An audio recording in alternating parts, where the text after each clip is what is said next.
whether we are left, we are one or more, or we do marry. Peace and good health for all children of God. I am Eshusheru Olaifa. I'm a devotee of Ifa/Ogisha/Hogu. I'm here to do some praise in the appropriate manner according to the tradition. Praise are going to be from the divine creative force of the universe, Oludumare, and we'll do for Eshu, divine messenger, ancestors, the Orisha, and Oluwa. Mojuba Oludumare, Mojuba Olurum, Mojuba Oluwa, Mojuba Alabara Julo.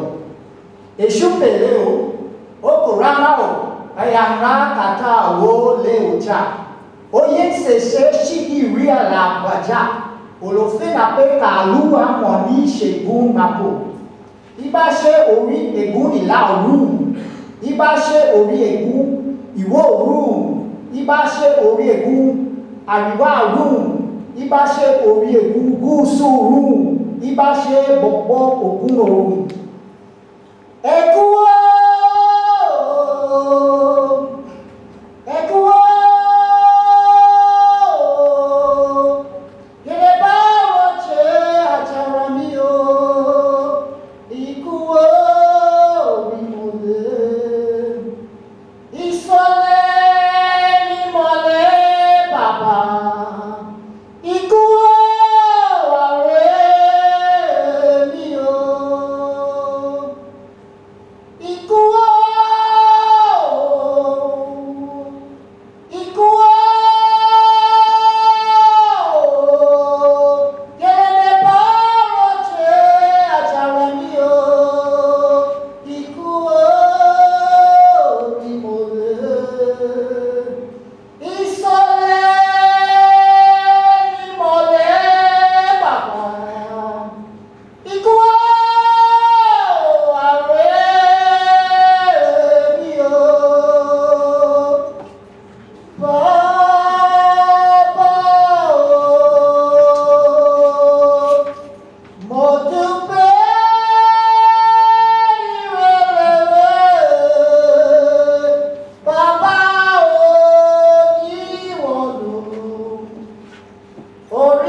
I must indeed acknowledge the presence of the members of the Barbados Landship Association and also Senator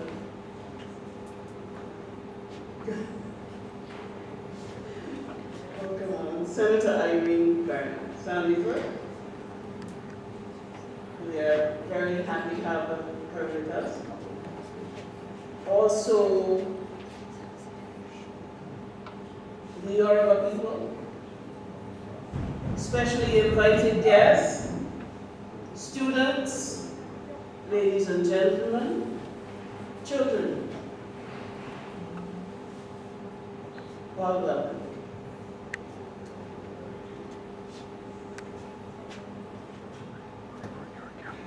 Elombe Elton Mottley is a well-known Barbadian cultural icon for more than 40 years. And he has been a researcher of Barbadian culture, especially in the genre of music, which opened the way for him to delve into many other cultural avenues. He's largely remembered as the former director of culture. He was also director of news and current affairs at CBC, chairman and consultant to the Ministry of Education and Culture. He is a writer, columnist, broadcaster, talk show host on both radio and television, both in Barbados and Jamaica, where he now resides. We could spend the whole night just going through his achievements and accolades, but suffice for me to say a few things, personal things that people might not know. He is a musician himself, hearing him play in the early years from a repertoire of especially jazz and blues on the piano. He also cultivated my appreciation for the old-time calypso, which he used to play early from every Saturday morning. He has an excellent ear for tone, pitch, rhythm, and therefore was a hard taskmaster when, as founder and director of the Yoruba people, he set the standard of being the best, drilling us constantly to achieve perfection. From his return to Barbados in the 1960s, now a mature visionary whose focus has remained constant and as unwavering in his challenges to maintain and highlight our African roots. He still calls us not to forget our duties and to keep the ancient landmarks over time. So, without further ado, let us welcome Baba Elombe to the podium for his lecture on the Barbados Landship, Make It Live, Past, Present, and Future. Thank you.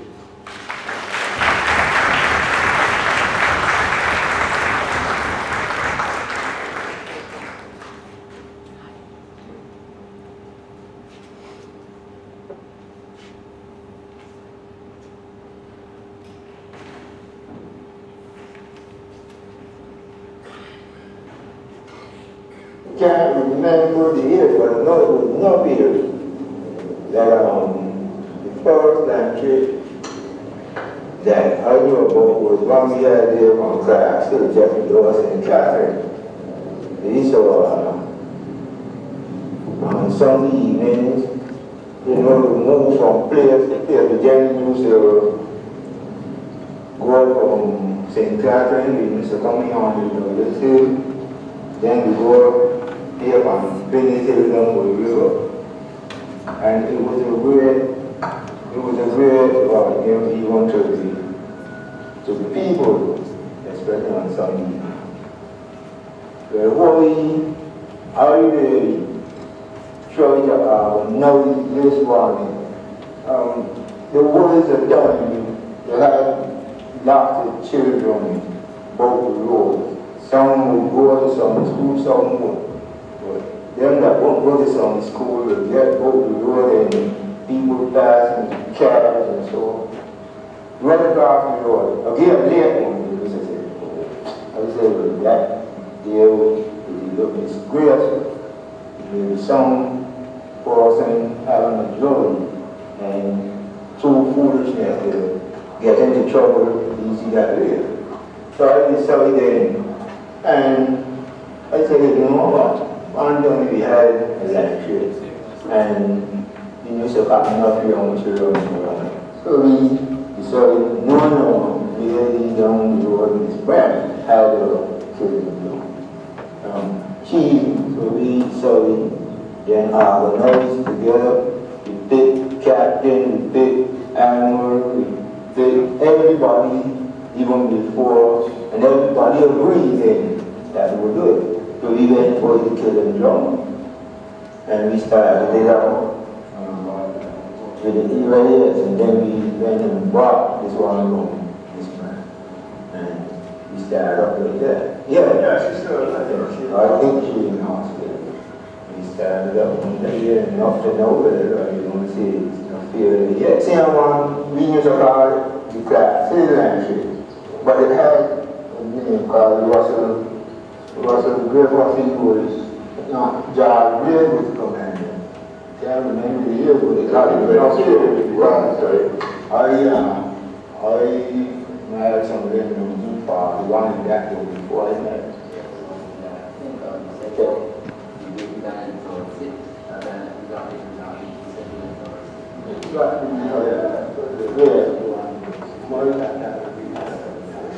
He was bad at Roy Dennis said that the production it got to be you work on it got to be around the move to 2003 because you work on 2003, right? It got to be around the 2002. Really remember because I was a nominee member. Okay? Yes, I think our commander knows. I think he should remember something for that boy he was smart. And the same is right. Because she even give me the band after I told you what we were, she gave me the band as a reasonable because she said she would join it too because she loved it and she was in the same class she was.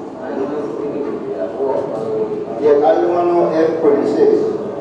F-26 was the F-member was last year down to the cook. He said that boy got his homework. So he said to his mother that he can tell you what now.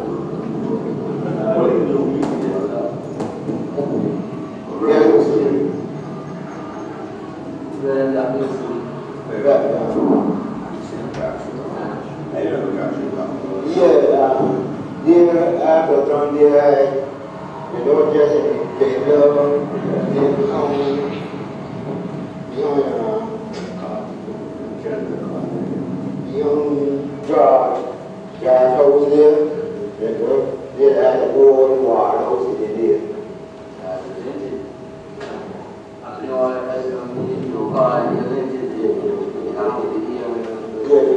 You would have so you would you will never use it there.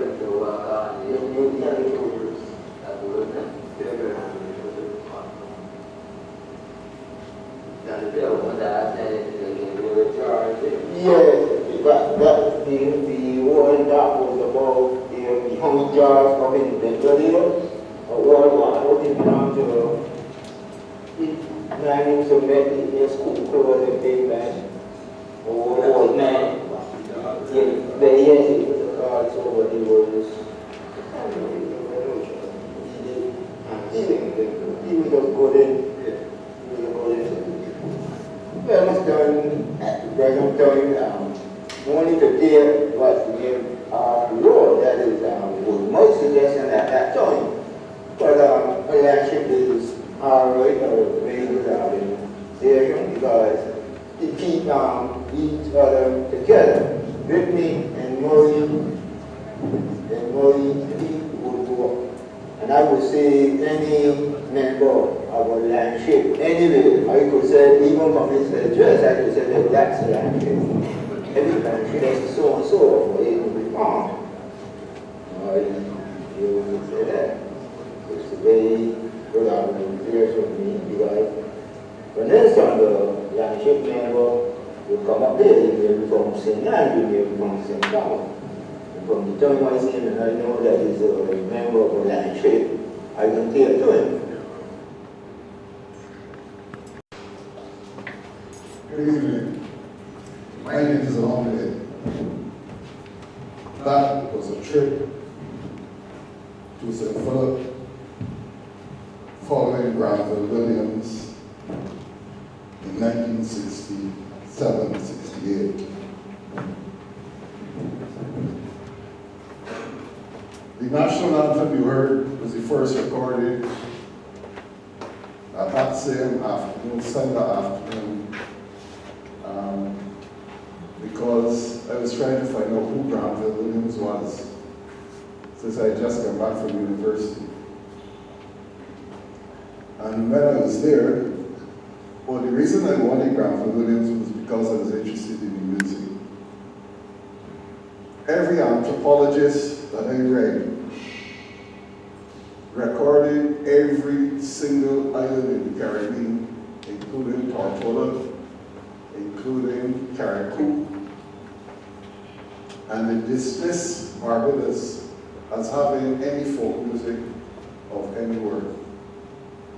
And being the son of Ernest Mottley, every Saturday night, bands used to come to our house singing and playing. As a matter of fact, the first team band with Prowler and Blackman came to us to the house.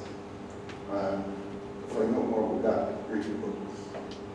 But, how many of you ever heard about a shookster? A shookster was a barrel stave with a wire on it that the guys used to come and push it up against a house in the belly, and when they pull it, the house would vibrate and give it a big fat bass notes. And those were the type of people, Greg Pippon, cool, flutes, football flutes, whatever. Anyhow, the pursuit of Granville also came to the experience of singing in St. Mary's Choir. And every Sunday night, my father used to drive us behind about 7 or 8 men who never came into the church and who remained at the church windows, but will begin to sing harmony, lace the ground, as they walk up Broad Street. They never rode the bicycles, they hold the bicycles in the hand on the side. And he would follow them to the bus stand, which then was in Trafalgar Square, and then he would cross the old bridge. And right in a triangle, right opposite where the Treasury building was a man called Reverend Smith. And he was a past master at lining out a hymn. You know what lining out is? Grandpa used to do it quite well. He'd call out the line in a chant, and then the congregation sing that line. So you didn't have to read or write to be able to sing the music. And everybody, once you know the lyrics, you know the music, that's it. So curiosity that Granville was doing this, except that he was not oriented to a white God, like St. Mary's Church had, but worship a black God, send me to that. I'd already recorded a band called the Ben Hill Sports Band, which is a very classic recording. I've released some of it. So this music, following this music became a night that was captain on the Paris that you heard. And the band that recorded that national anthem was right after independence. And as far as I know, that is the only recording from that time existing with respect to the bottom Paris.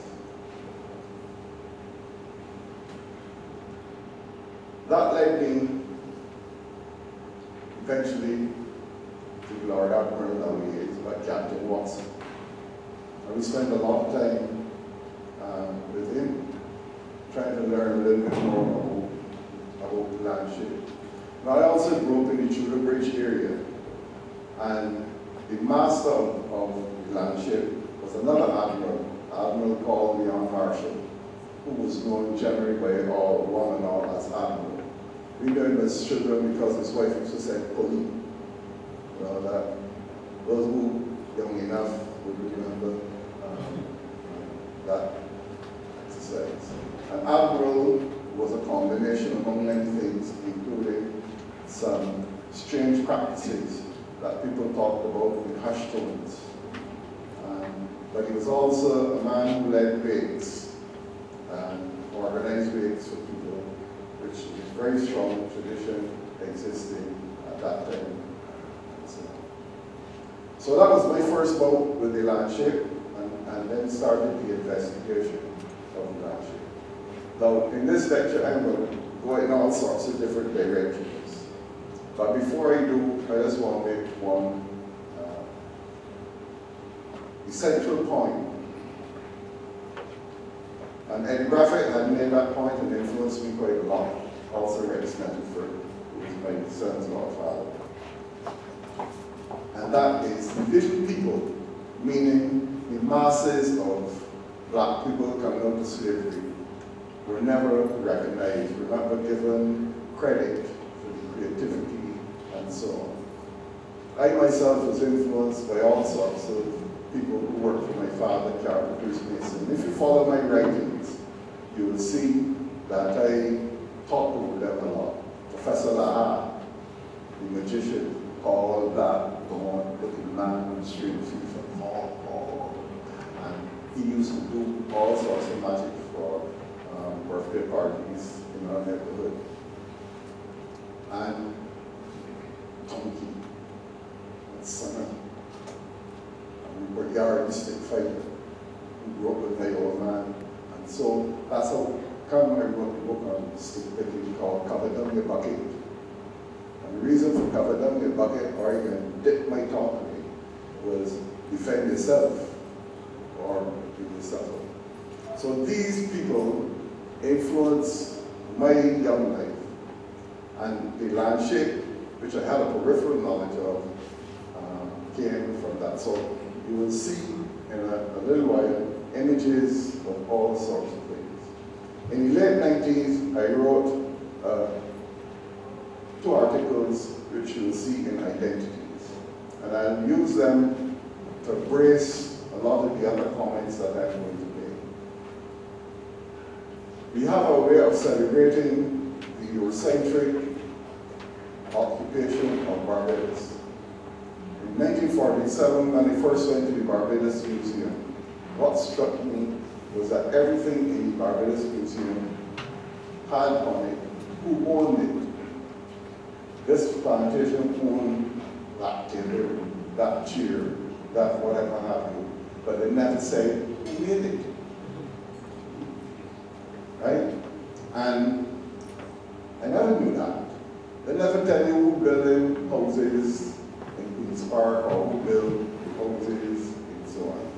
But let me also, if you understand your history, even though Barbados was settled very early, and I would recommend a book that you should read called The Sugar Barons, if you haven't read it.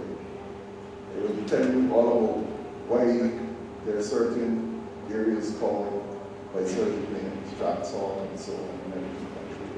And you'll see the vitamins that they are. But a lot of the work was done by blacks.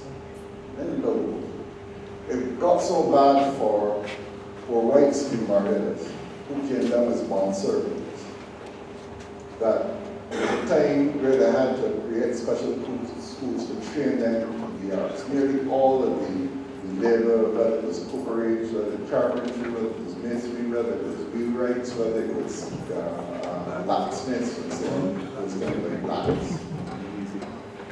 For example, a lot of people don't know that all the wrought iron work around the Barbados Mutual Building in the street was done by my wife's, my brother's wife's grandfather, Tapping. Right? That was an artisan. That is not celebrated, it's celebrated by who won it. You understand? So, all of that furniture, for example, in the museum, and we have a legacy of furniture in Government House, in Alara Court, National Trust at Mottley House, at Gerald Park, and the museum. That's what I would more or less say is public or semi-public. Because, trust me, sooner or later the government will take over what belongs to the National Trust. Just as I had to take over the museum, which was started because they wanted the funds in order to run the property. Sandra Cummings here, she will tell you that. But there was a man called John Collins, a professor at NYU. He wrote a book on Caribbean furniture, and he made it plain and identified from Cuba out to Barbados that the furniture was made by descendants of Africans. And he points out the motifs in a lot of the furniture that existed, rather than those that were imported. There may have been influence, but that is. And you see the same thing, a man called Strum, I believe his name is, Trinidadian, who lives in the Virgin Islands. He's also written one. I think Strum's book is available at the bookstores and all this. Part of what I'm saying is there's a legacy in that. In 1991, 92, I don't remember exactly, I was the executive of the Barbados Museum for several years. And most of the people who ran the museum previously, they didn't like Sandra. The fact is that Sandra was appointed. They didn't like the fact that she was a woman. And they didn't like the fact that Leslie Barr was a woman and was also a curator. And most of them migrated to the National Trust. And they went behind them. And my argument about heritage is not just man-made buildings and so on. And even if it is man-made buildings, the Chatham House is the most original piece of architecture, because it is expandable like a railway train according to the amount of passengers it has, the amount of people or the amount of trip. And people never pay attention to the layout of tenantries, which were very much an African village composition, with sleeping inside the houses, a backyard probably enclosed for the privacy, but a lot of social activity took place in the compound. You'll see it in a lot of the inner cities like Gas Castle and so on, which still maintain a lot of those traditional tenantry conditions. But the museum, and the point I raised at the National Trust, was not only that the stamp of authority which the National Trust used to put on all the plantation houses and some of the town houses. I don't know, to explain the Barbados town houses, to explain, to demonstrate the one Dr. Gale's house at the corner of Strathclyde and Barbados Hill. That's perhaps a good example. Two-story house, but gable and that scallop front behind the veranda. Anyhow, Dr. Fraser bought into the idea, and which is responsible for a lot of the Chatham houses now in the Lara Court. But they just come down there as if the dog houses, right? But that's another, at Terrell Court, sorry, that's another story. And the other point was bush medicine. There are a lot of ephemeral practices by Barbadian population that has been discarded and not considered part of our heritage. And you wouldn't believe that right now, all the health stores and health foods are doing the same things that all the Barbadians used to be doing, and recommending various of the bushes to be used in your daily routines. Turmeric, or Bajans say turmeric, right? So one more point I want to make is this. There's always the question of who is entitled. That's my question. Who is entitled to share or to say, have say in the development of our national area? And I say everyone. That there's a feeling that only certain people can define that, and I am by that. Only certain people can be the creative parts. Like I hear about the cultural industries, but I know who the workers are in the industries. I know who training the workers in those industries. Or what we know. Let's say you don't start right in a big man. You always start as a little child on something and encouragement and so on. And I always remember BCL cricket, which started as frame food cricket in the 1920s. Frame food was an additive to food, and bad nutrition that we had, it became very popular, and we used to sponsor cricket, which evolved into the Barbados Cricket League.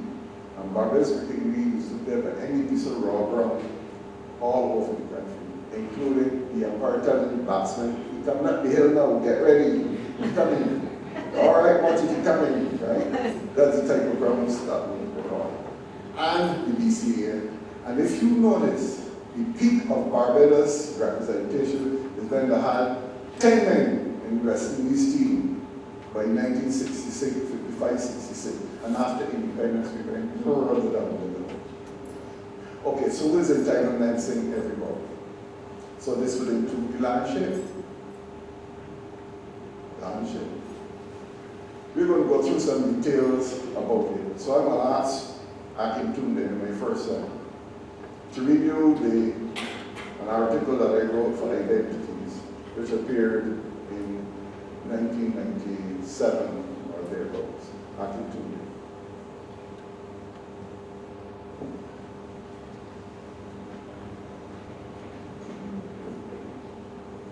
Good evening.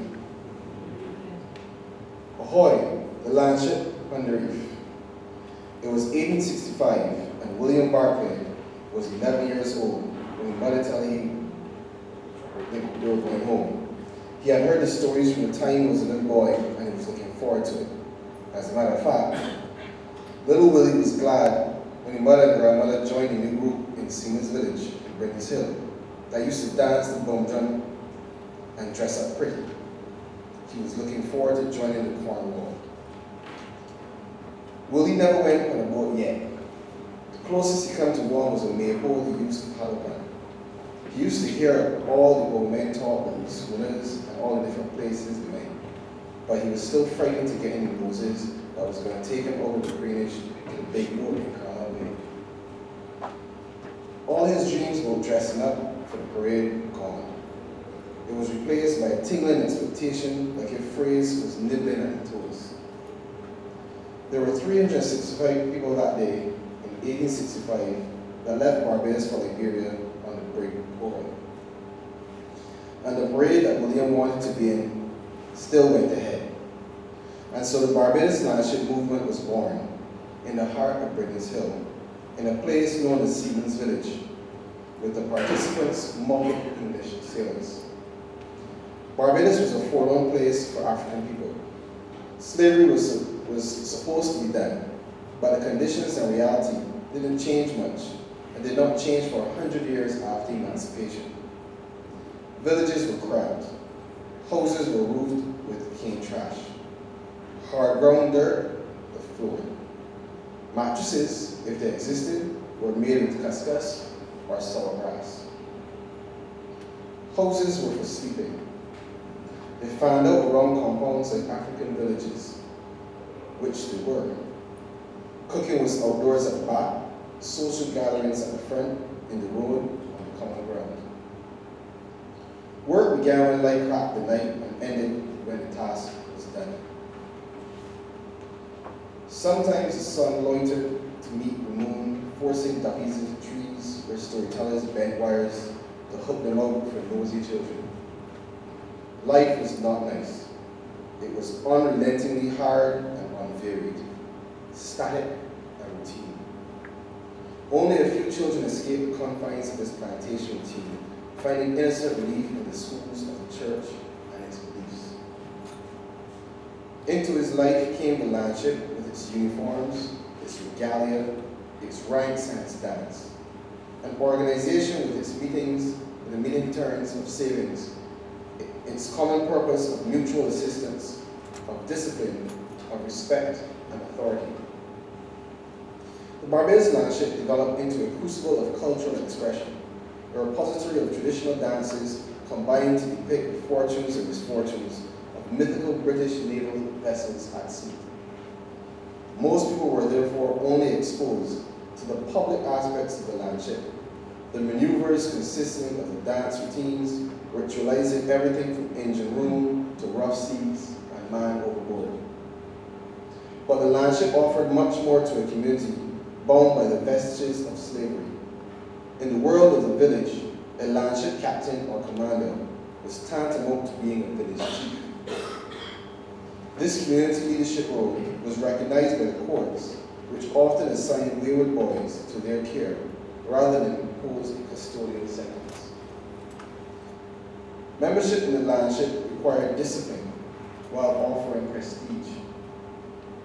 Members learned cooperation and would travel all over the island to meet and socialize with other groups. The movement brought a cohesion to an otherwise amorphous set of communities. There was such a sense of racial oneness that in the 1910s, when Marcus Garvey and the Universal Negro Improvement Association was active, the nurses section of the landship adopted the black star symbol of the Garvey movement as its insignia. From then on, they became known as stars and wore black stars on their shoulders. Bajans have had long practice in cutting and contriving in order to survive. To retain access to their traditional music, Africans adopted the acceptable military drums and formed the top band. Noisy instruments were banned early during slavery. Even now, top bands still start their performances with march rhythms or with a waltz to camouflage the complex African rhythms. The landship is a similar camouflage. Like many African secret societies, the landship provided an opportunity to belong, to dress up, and to perform. The combination of the top band and the dances linked to an organized structure was a total winner. There is still much to be uncovered about the landship. It is one of the few indigenous Caribbean institutions. It has survived since 1863, when it was founded by Moses Ward. This makes it older than any of the important social organizations: Boy Scouts, Girl Guides, Lions, Rotary, Kiwanis, BMPs, JCs, Optimists, et al. Changing social conditions and the evolution and devolution of political power to blacks have affected the landship movement. In the 1930s, there was over 30 ships with large membership. Premier Hugh Gordon Cummings and Sir Menzies Cox were founding members of the Landship Council. Today, there are only a few land-worthy ships left. It would be a disaster to allow the landship to run aground and rust away. It is an institution that has sustained us in adversity, and entertained us royally, and provided us with a continuity to our past. We must save the landship for future generations. Not necessary in its present form, but save it we must. There is a body of knowledge of our traditional dances that must be secured. The National Trust and the Museum have salvaged houses, equipment, furniture, documents, and artifacts too numerous to mention, all important to our cultural heritage, but none as fragile and important as the landship. Next week, a solution. By the way, William Barclay reached Liberia safely. He became president of Liberia.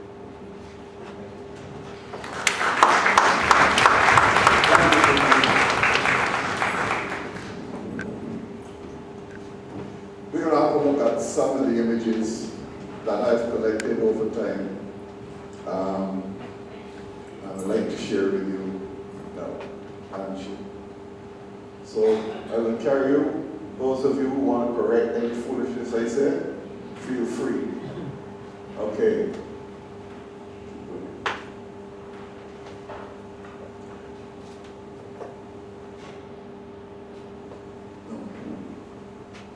I want the images. I'm going to come out to that, don't worry. That's a statement made by a minister that I will prove to you that pure amount of people, I'm talking about you, pure amount of people talk about. You ready? All right, flippings and programs, that's where we can start. Okay, let it roll. What I've got here is some samples of things that I've taken from my collection of research. Okay? And Abra helped me out if push come to shove.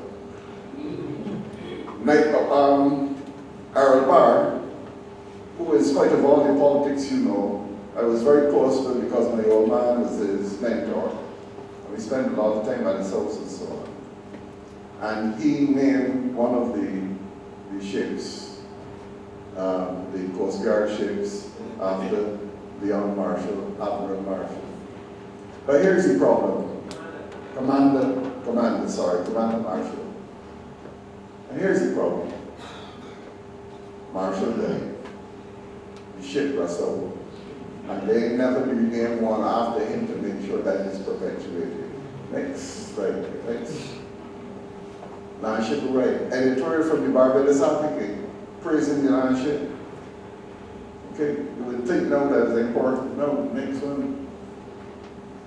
Tom Adams, Vernon Watson, good friend. Representative St. Thomas.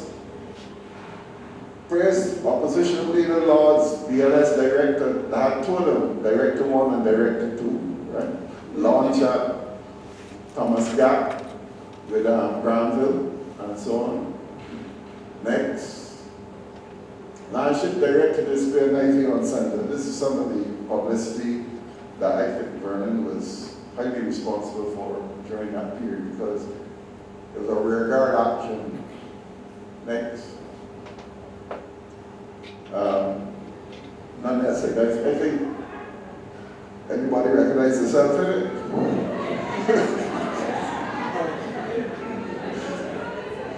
All right, next. You went to St. Lucia, remember when that was? Right, April 11th, I think about 73, 72, 73. Huh? 73, Devonshire.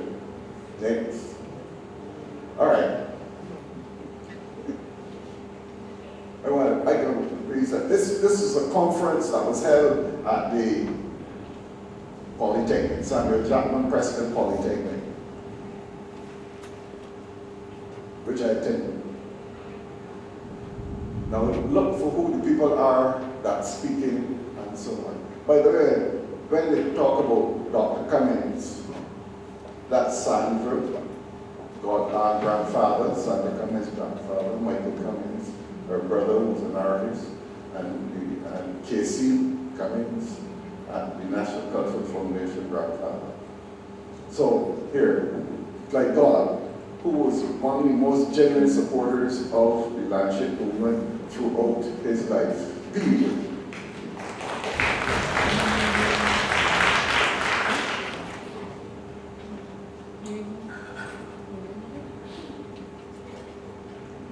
I'm trying to read that, but I can't read it.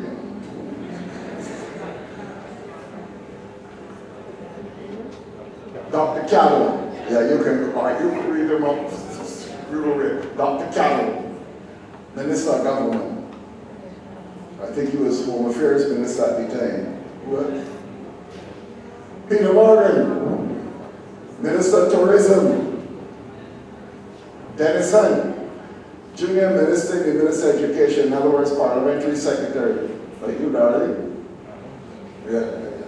Go on. Right? It works. See, the establishment support, this is what I call lip service. Next slide. Okay?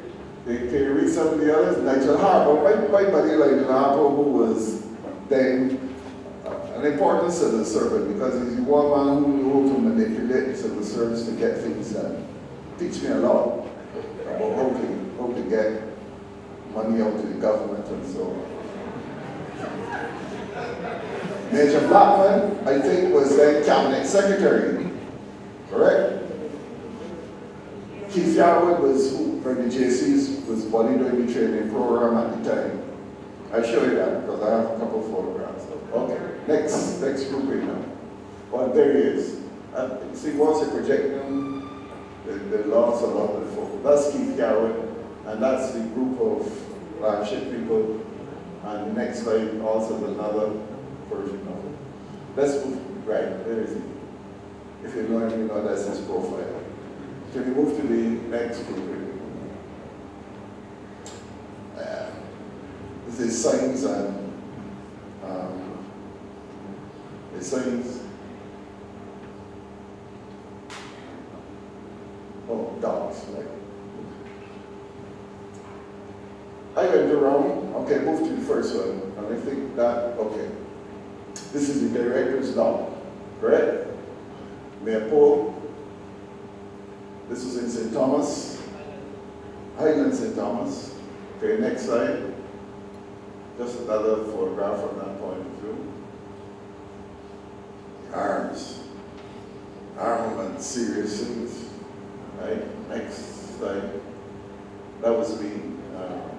Excited. By the way, some of these same people you see here in blue were with me. Kofi, you were there? Not that one? All right, okay. Well, next one, and that's another one without that, okay? And there is Admiral.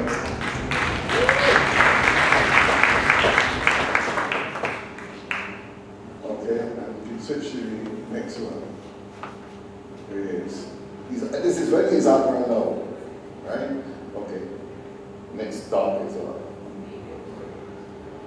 This is a sad thing.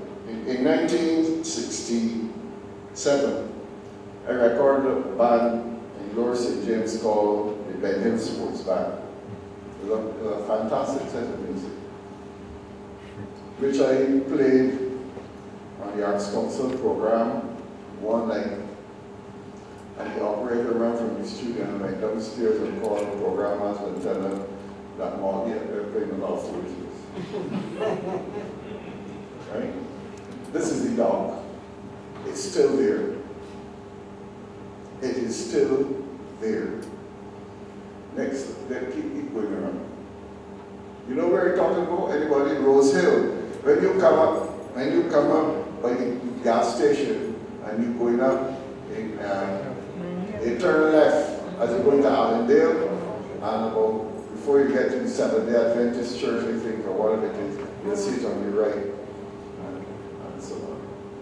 Keep coming in. I also had a mural, beautiful mural of ship and sea on the side. It's faded now. I took this years ago and it's still there. Next time. And this was the Admiral's chair. Still in location within the building. Next slide. That's the house changing, whatever it was that was at the back of the building. Those of you who are curious, you can go. I drove the picture, it's still there, so I can tell you it's still there. Next. Right? Roof cutter, everything else. I don't know who it belonged to. I suspect that it actually belonged to the landship itself. I don't know who, because if it was somebody else's property, they would probably have. Okay. Right at the corner, and it's still there. Right. He's dead too? Right. Actually, I've been trying to find even a lot of the men from the band. Hard to find, because the whole generation don't need. Okay, next slide. Right? Okay, next. That's also inside there. Everybody keeps the maypole in the roof. Okay. Yeah. And then the next one, right, and that's me closing out on that. So those are the sample of the docks, but there are several other docks all around wherever you heard on the Paris talking about 1931, 32, those existing docks at Can you move? Next one. Yeah, my Lord said, this is the one that Iron Joke, but Glenn Lewis, I think it was, described it as, let me see how it looked like. Next one. Next one. And it is now the headquarters of the whole landship movement, or whatever the remnants of it. And that's it. The Landship Association, okay. And that's it. We can move to the next group. Interviews, opinions, and articles. There are two very important articles that I consider important that was written. One by Wayne Lewis, Thorpe and Lewis at the Nation. Ship Ahoy, Nation Group. And the other one was by Dr. John Gilmore, who had joined the National Cultural Foundation just before he left. And he's back at the university in the UK. And neither one added anything new substantially. And first, before I go any first, let me acknowledge a number of people. Nancy, who has written extensively on the landship linking to Africa. Marcia Bird, Marcia, where you are. Who is that? Hey, Mark. Marcia. Here. Here. Marcia Bird. Not here. Right. Aviston, is Aviston here? No. Yeah, Aviston Downs also has written. Okay, so keep moving on to the right. Paul, you can come to something like that. I must tell you, in 79, there's a little mythology that I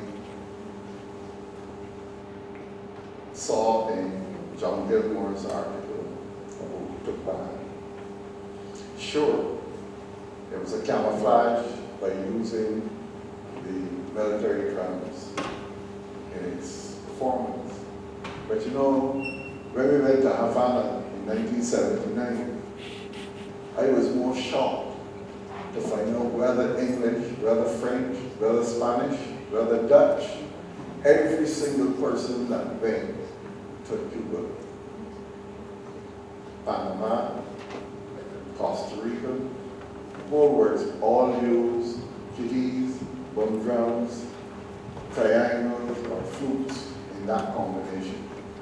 So there had to be something more than just British or English influence, as people like to lay on the Barbados situation, which is one of the reasons I question the intellect and intelligence of some of the people who wrote off Barbados. And if you want to know the ridiculousness of it, read John Cowley's book on Calypso and the role that Bajans played in all aspects of the development of Calypso, stick licking, and Ken Johnson's book on the steel band. And he will show you all the way through, including Joseph Griffith and several other people. Okay, keep going. Keep going. Those are just the articles and some pictures and so on that appeared in the Beijing magazine and so on. There's a difference between maneuvers and parades. Several people tend to mix them up, including John. The parades are very strict, as you will see. Almost military. As military as you can expect a landship to try to be. But maneuvers, That's where the dance and the traditions and the individualism come to fore. Let's go. Yes, keep going. Okay. Okay. Okay. Okay. Okay. All the drills. Okay. That is not a parade. That's not what I'm saying. I want you to clearly understand the difference between the two. Go on. And you'll see it a little while. Okay? And this is what most patrons enjoy. Okay. This is a beautiful panoramic shot of the action of the landship. Okay, go to the parades. If you can get to the parades, that's it. Just to show the contrast.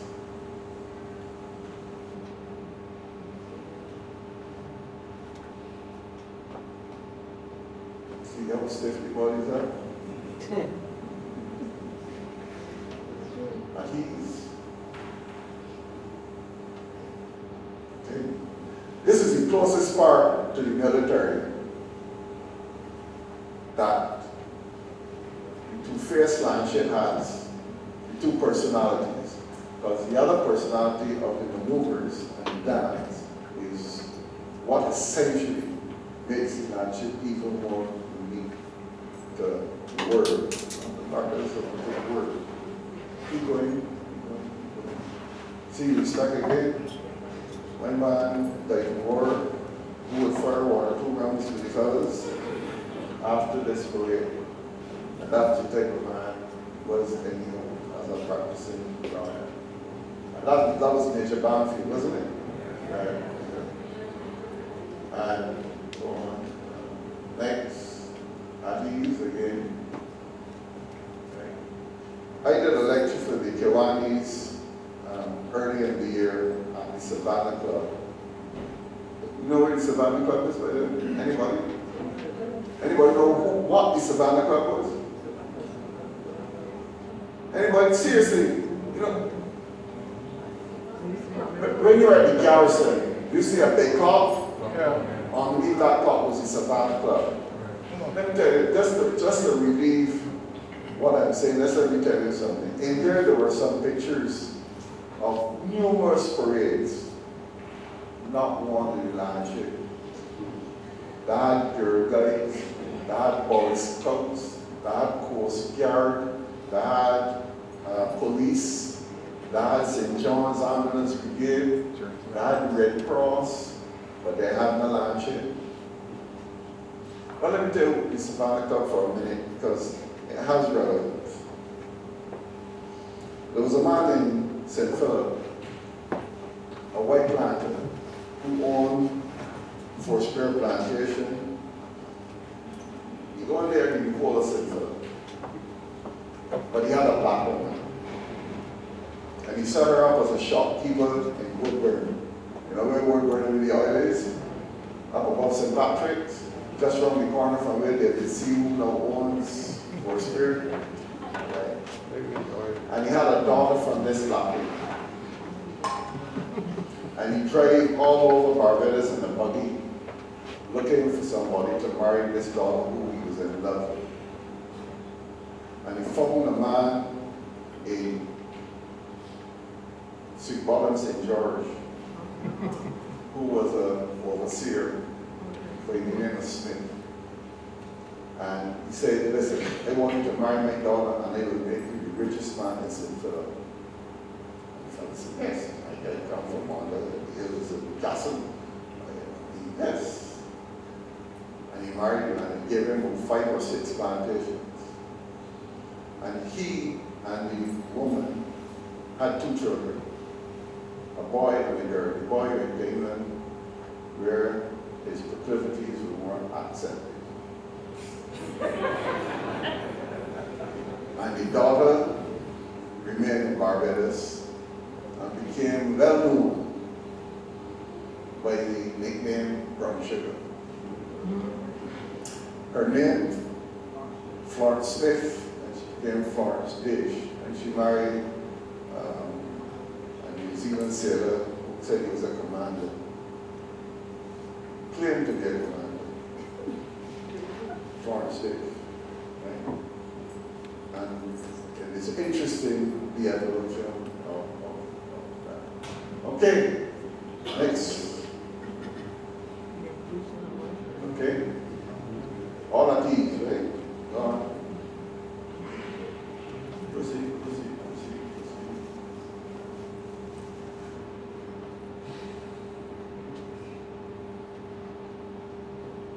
What will we do without having the landship representing the unique thing? By the way, how many people know that washer women in Barbados used to wear all white? I used to go down Bay Street Spring, washing clothes, professional washers, through boats coming in and so on. And there became a bunch of noisy people when I migrated to Trinidad and carry on the same thing in carnival dressed up in white. Continue, or at ease and so on. Right. This is going to be, you have this one too, right? Okay. All right. Beautiful. I'm sorry the projection don't give you a lot of fine detail. All right? That's a nice picture. Like, you see how militaristic look? Points. Okay? The paraphernalia basically is a lot of the items part of it. Keep going. Oh, you saw that already, guns. The next one is swords. Next. That's a director, wasn't it? Right. Okay. And that. We really notice persons are prohibited from making use of abusive speech and talk for any manager. Okay? Drums. And then, next. Lights. That's the director. Next. I wanted to find out which picture that was. It was hanging in the director.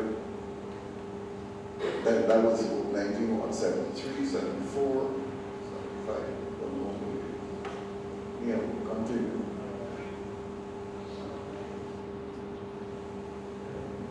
And that's the director. I know he was the director, but I couldn't make out who it was. Next one. Go on. All right. Anybody know that? Not y'all. Anybody know it? Huh? It's what that?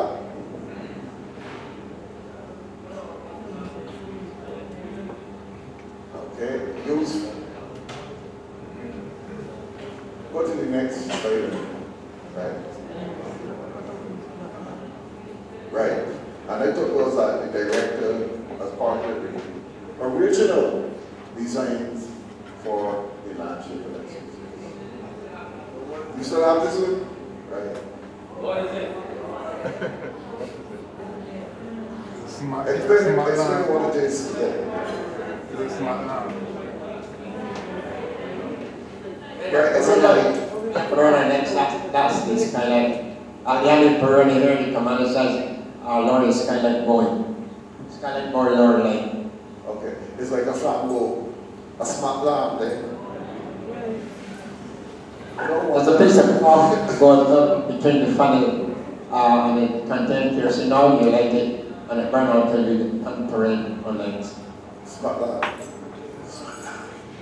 Okay, next. Ah, boy. Uniforms.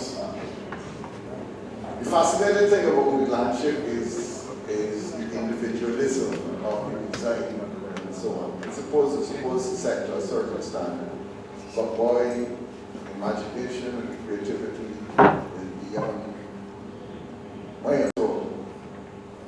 Okay, next. Okay. A lot of these was taken in 73 at that conference, right? Continue.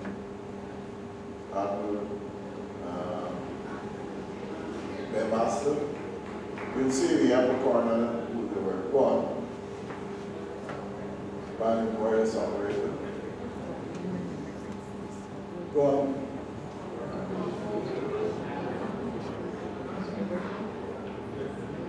Next. Detail. Bridge. Cornwall come through. Next. What's his name again? Yeah.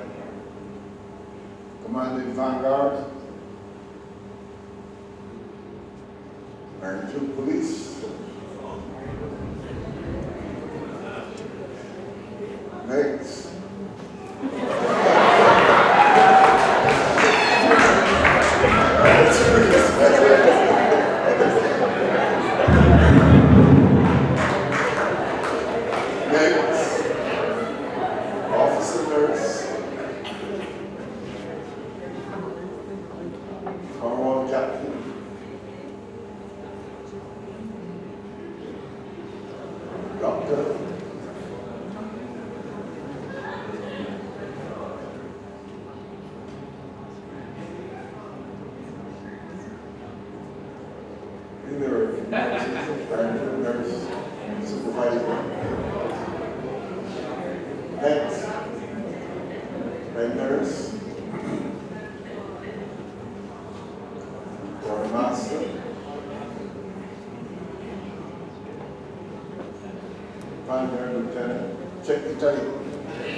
Mark Maynard is not here, is he?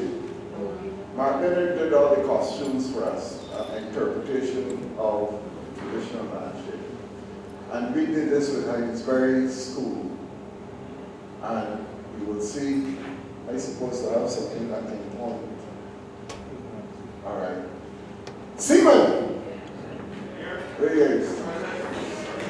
All right, Seaman. Balance. Shola, he's one of the Nigerians that we get used to the pants like that for a young man for Shola, right? Puka? What is Sami here? Right. He's in Toronto. Huh? Sammy Clark, yeah. He's in now? Okay, well, he's best drummer in Toronto. He was working with Roger Gibbs and Mottley Sisters group. Right? And hookah here, right? And this is, remember, and this is, what's that fellow name now? All right, right, okay.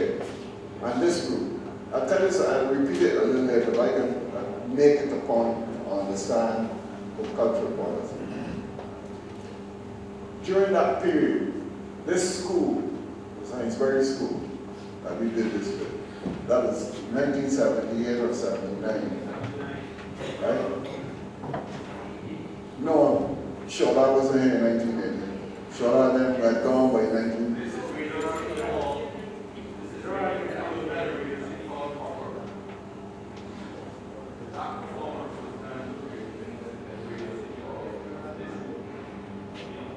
Okay, all right, saying that correctly. But the point I'm making is, I found out that all students who signed in Leslie Hall Pairs ended up in all the top secondary schools based on their interest in singing, and it's gone over to the attitude to the work. And it's a very important aspect to understand, and somehow or the other, government officials don't seem to grasp the idea that if you can get students to achieve and extend their capabilities in the arts, they will also expand to other.